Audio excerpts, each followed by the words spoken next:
గోభిర్విప్రైశ్చ వేదైశ్చ సతీభిः సత్యవాదిభిः అలుబ్ధైః దానశీలైశ్చ సప్తయతే ధార్యతే మహీ. సభాకల్పతరం వందే. ప్రపంచంలో అన్నిటికంటే మనం చాలా గొప్పగా గడిపినటువంటి దినం ఏది అంటే గోవుల గురించి కానీ గో మాహాత్మ్యాన్ని కానీ గోతత్వాన్ని కానీ ఏ రోజు తలుచుకుంటామో అదే అత్యున్నతమైనటువంటి రోజు మన జీవితంలో గడిపే అన్ని రోజుల కంటే కూడా.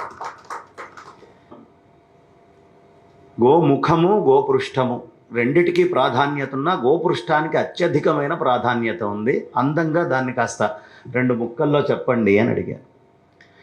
ఏమీ లేదు, ఈ సృష్టిలో జడాన్ని చైతన్యం చేయగలగడం, చైతన్యాన్ని జడం చేయగలగడం, ఈ 2 లక్షణాలు ఒక్క పరమాత్మ దగ్గర మాత్రమే ఉంటాయి. ఆ పరమాత్మ యొక్క తత్వంలో జడాన్ని చైతన్యంగా చేయగలిగేటటువంటి వస్తువు గోవు.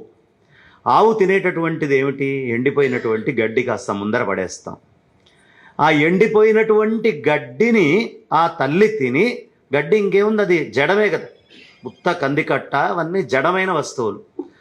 జడమైన ఆ కందికట్టను ఆ ఎండుగడ్డినో తిని దాన్ని వెనకాల నుంచి చైతన్య స్వరూపంగా పేడగా క్షీరంగా ఇస్తుంది.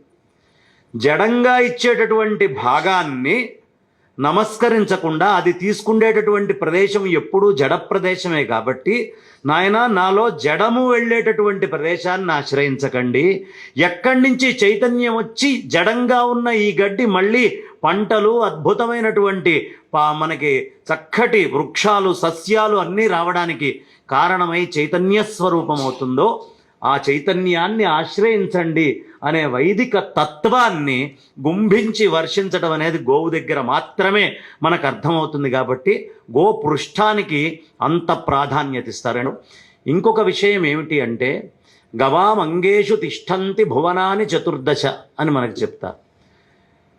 ఈ గోవు పృష్ఠానికి దండం పెడితే విశేషము అని చెప్తే అంతకంటే విశేషం ఏమిటయ్యా అంటే గోవులో నుంచి దూడ బయటికి వచ్చేటప్పుడు దూడ యొక్క ముఖ భాగం ముందు బయటికి వస్తుంది.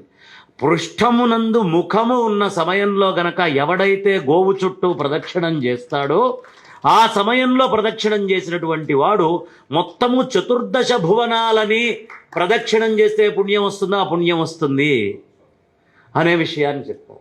కాబట్టి ఆవు ఈనేటప్పుడు చేసే ప్రదక్షిణం ఇంకా చాలా విశేషమైంది.